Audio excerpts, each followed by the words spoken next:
Doutor Vitor Vasconcelos, rádio ao vivo é assim. Muito boa tarde, seja bem-vindo. Prazer tê-lo pessoalmente aqui. É um prazer estar aqui com você e com todos, Garizo. Bom, vamos lá então. Depois eu falo os acertadores. Você veio no caminho ouvindo, depois você fala também. Você manda para mim aqui no WhatsApp que bicho que é o de hoje dos Sons da Terra. Mas agora a gente vai falar de um assunto bem sério. Pedir para cortar, por favor, o interno. Obrigado. Então, doutor Vitor Vasconcelos, semana passada nós começamos falando sobre traumas de coluna. E essa semana aconteceu um incidente muito triste lá no Ceará, né? Uma pessoa, o aparelho caiu em cima dessa pessoa e ela praticamente não tem mais chance de andar, uma chance muito pequena, né? Vamos conversar sobre esse assunto, né? Porque a gente já falava sobre isso ano passado e ali não foi nem o caso de um esforço repetitivo, a máquina que quebrou em cima desse homem, mas para a gente saber do perigo disso, né? Exato, Guarizo. Infelizmente, né, houve esse incidente e nós falávamos exatamente da gravidade das lesões medulares na semana passada, né? E nesse meio tempo aconteceu esse que foi uma comoção, que foi visto, foi gravado um incidente, visto que não houve aparentemente ali nenhum descuido, foi mesmo um problema. Mas o que acontece quando você tem uma fratura na coluna é que isso não restringe, a lesão não se restringe à parte óssea da coluna, tá? Como falávamos, a coluna ela é sim o sustentáculo, né, de toda a região do tronco, dos braços, do tronco como um todo, mas também um arcabouço, uma estrutura óssea que protege o que passa dentro ali, né? Que é um cordão nervoso, né? Um conjunto de nervos, neurônios ali, que fazem a comunicação do cérebro com o restante do corpo. Então, para você ouvinte, para entender qual é a correlação entre, né, a lesão que ele apresentou e o risco de uma consequência neurológica, é exatamente essa, né? O movimento que fazemos, por exemplo, nas pernas, ele é feito através de um pensamento, de um comando central, e esse comando é então conduzido até o órgão em que esse comando vai ser executado, no caso, para mexer as pernas, os músculos das pernas. Quando há uma fratura de uma intensidade grande, como a que houve, né, isso foi até amplamente divulgado e tal, você consegue ver que há uma descontinuidade, não apenas da parte óssea, mas também desse caminho, desse trajeto nervoso. E ao fazer isso, ou seja, havendo essa ruptura, de imediato cessam ali as funções, né, de coordenação. Então ele, na ocasião do vídeo, ele mesmo naquele momento já perdeu a sua capacidade de ficar de pé. Porque se a gente comparar, por exemplo, com outros órgãos, né? Antigamente, quando a pessoa quebrava uma perna, ela colocava um gesso, né? Exato. Hoje em dia é uma bota. E o osso, ele meio que se regenera, ele volta para o lugar. No caso da coluna, não é isso que acontece. É por isso que você está explicando, né? Exato. A coluna, como falamos, engloba toda essa estrutura óssea, mas também nesse cordão nervoso, né? A estrutura óssea, assim como o braço, assim como a perna, ela tende a se regenerar ali, né? E, na verdade, é feita uma certa imobilização através de uma fixação, que foi o que foi feito no caso dele, né? Um procedimento cirúrgico em que o neurocirurgião lá do Ceará fez um implante, né, de parafusos ali em vértebras acima da fratura e vértebras abaixo da fratura e conectou esses parafusos com hastes de titânio, feitas exatamente para manter, para realinhar e manter ali o que a gente chama estabilidade, né? Isso é o que permite, por exemplo, que após um acidente como esse, o paciente ele possa, né, ser sentado, ele possa conseguir fazer a fisioterapia e tudo mais. Mas além da parte óssea que foi manejada desse modo, também tem a questão da estrutura neural. E sim, o tecido neurológico ele não tem a capacidade de se regenerar tanto quanto o tecido ósseo.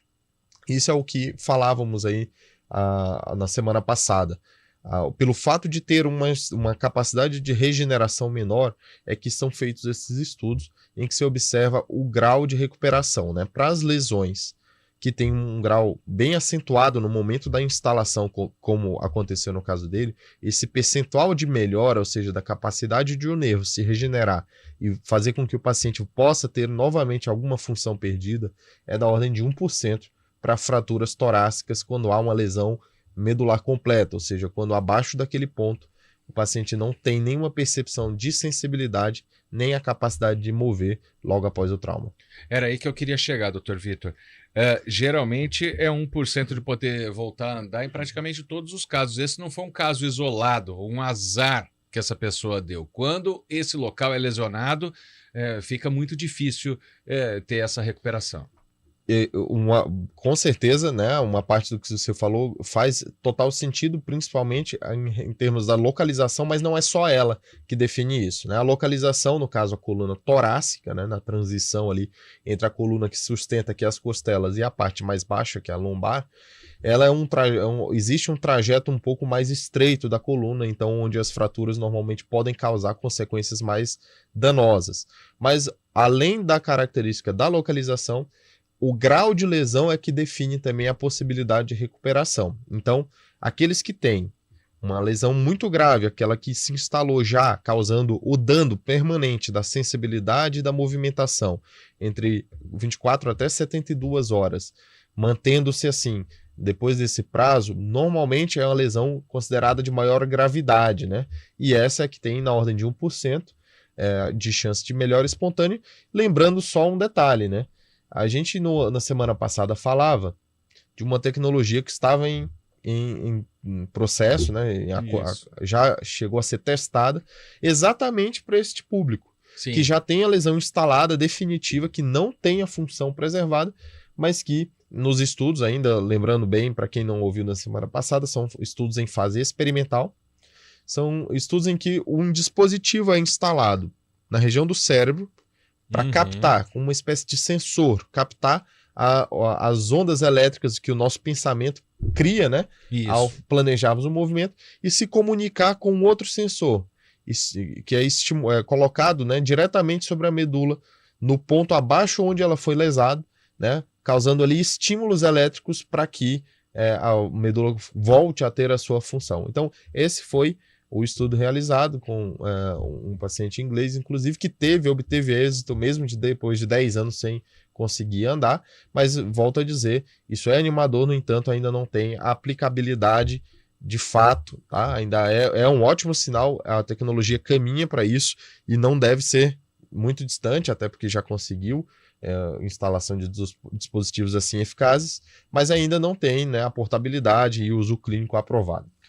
Doutor Vitor, essas lesões, como nesse caso aconteceu, tem que ter algo como esse peso que caiu nas costas, ou pode acontecer, por exemplo, numa chicoteada num acidente de carro ou em alguma queda da pessoa? Isso pode acontecer também, ou precisa de um fator externo que force tanto a coluna e todo esse sistema interligado que você falou para gente? Guarizo, essa é uma importantíssima pergunta, ainda mais aqui tendo a oportunidade de falar com o público em geral, que não vivencia muitas vezes, né, situações assim, ou que conhece alguém.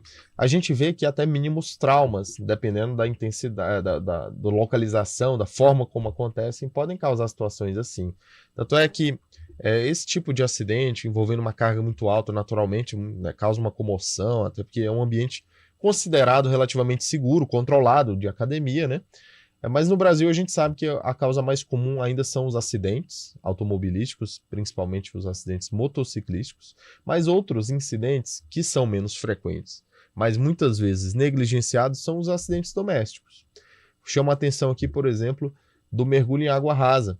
É a terceira causa de imobilidade, né, de paraplegia no Brasil. Então, assim, é um incidente de certa forma banal, né? No geral a pessoa está ali despreocupada e por não medir muitas vezes a devida profundidade, faz um mergulho, né? Normalmente de cabeça, e assim, ao se chocar, né, com a cabeça no fundo da água, você acaba dobrando bastante o pescoço numa intensidade tão acima do que é possível suportar naquele devido ponto, e acaba acontecendo uma lesão. Ou seja, não precisa ser um peso de 150 quilos, basta cair de mau jeito, numa posição inadequada.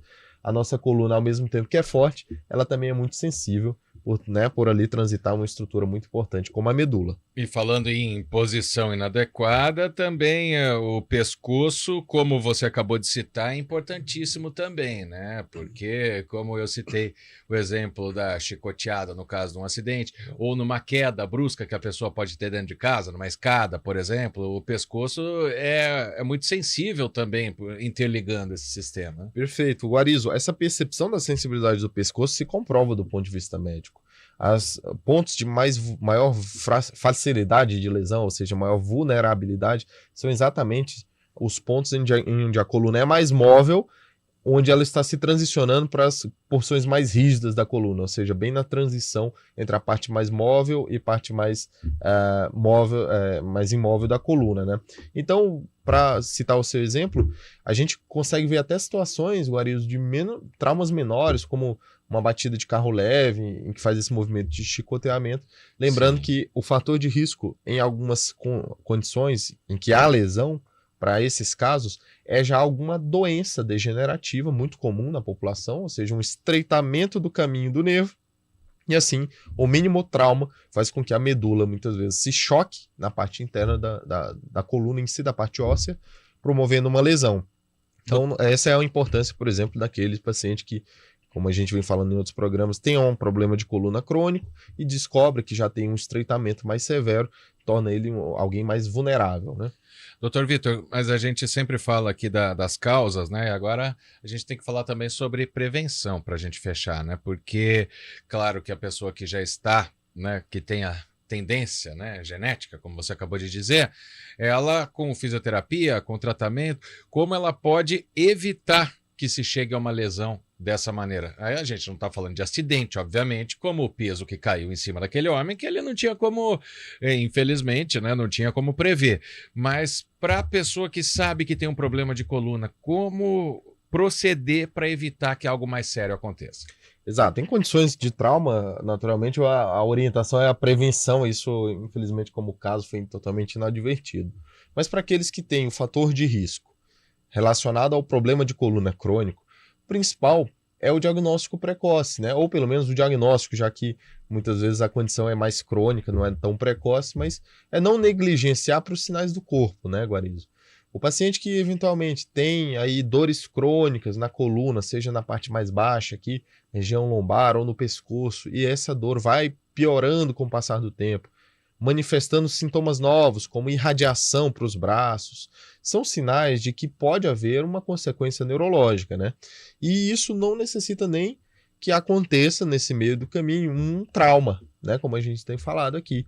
Há situações em que o próprio problema de desgaste acontece de um modo tão intenso que o paciente, talvez até por algum grau de desinformação ou mesmo receio de tratar, né? Que existe muito esse mito de que o tratamento pode vir a ser pior do que a própria condição, mas no geral hoje com a tecnologia, a cirurgia hoje bastante segura e muitas vezes até um tratamento não cirúrgico podendo ser aplicado, diminui muito a possibilidade de que qualquer intervenção cause dano. E lembrando sempre que do mesmo modo que para o trauma, um acidente que lesa a medula, a recuperação dela é muito lenta, né? Ou talvez insuficiente para ficar, digamos assim, mais funcional. Isso também acontece em casos de desgaste, né? Ou seja, quando a condição neurológica decorrente do desgaste já traz limitações, muitas vezes um tratamento adequado disso não faz com que o paciente eventualmente recupere o que ele perdeu, né? Mas pelo menos estacione e que não cause maiores problemas, né? Tá certo. Dr. Vitor Vasconcelos falando pra gente sobre as lesões de coluna, né, de medula também. Dr. Vitor Vasconcelos é neurocirurgião e cirurgião de coluna do Hospital Madre Teodora Américas. Quinta-feira que vem eu não estarei aqui, estarei com umas curtas férias, mas você sim, Dr. Vitor, vai trazer muita informação para os nossos ouvintes pacientes. Obrigado pela participação aqui com a gente. É um prazer mais uma vez. Um abraço. Um abraço. Até daqui 2 semanas, Dr. Vitor. 2h25, vamos para o intervalo. Estúdio CB.